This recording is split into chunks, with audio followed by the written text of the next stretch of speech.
Aeroporti ndërkombëtar i Vlorës, një nga projektet më të shumë reklamuara të viteve të fundit dhe i shpallur si pikë kyçe për zhvillimin e turizmit në jug të vendit, duket se është larg përfundimit. Ndërsa sezoni turistik po afrohet me shpejtësi, realiteti në teren tregon një histori tjetër.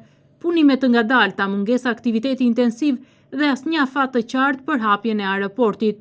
Pavarësisht deklaratave të mëparshme se aeroporti do të ishte funksional përpara sezonit turistik, tashmë është e qartë se ai nuk do të hapet këtë vit. Burimet e afërta me projektin pranojnë se me ritmet aktuale të punimeve, përfundimi i plotë i aeroportit mund të kërkojë edhe 2 deri në 3 vite të tjera. Një shtyrje e tillë vë në pikpyetje serioze jo vetëm planifikimin, por edhe realizimin e premtimeve të bëra publike.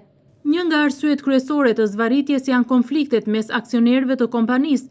Mosmarrveshjet për menaxhimin, investimet dhe ndarjen e përgjegjësive kanë ndikuar drejt për drejt në ngadalësimin e punimeve, duke krijuar një situatë bllokimi që reflektohet qartë në kantier.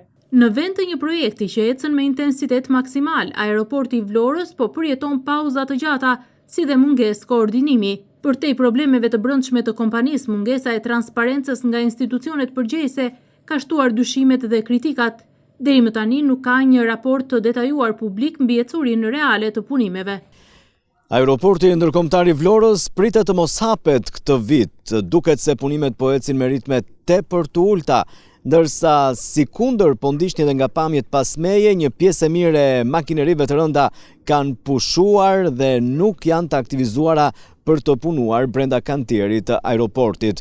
Me shumë gjas, aeroporti mund të jetë gati për 2-3 vitet në vijim, pasi këtë vit duket se është të jetë e vështirë që ai të hapet pasi punimet janë me ritme tepër të ulta.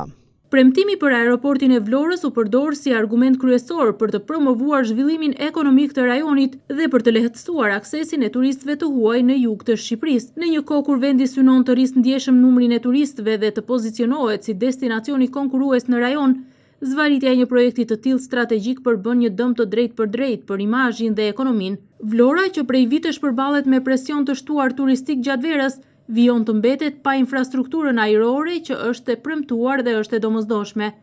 Aeroporti i Vlorës rrezikon kështu të kthehet në një tjetër shembull të projekteve madhore që nisin me bujë mediatike, por ngecin mes konflikteve, mungesës së llogaridhënies, si dhe planifikimit të dobët. Derisa të ketë transparencë, afate reale dhe përgjegjësi konkrete, ky projekt do të vazhdojë të jetë më shumë një slogan politik sesa një investim funksional për qytetarët dhe për turizmin.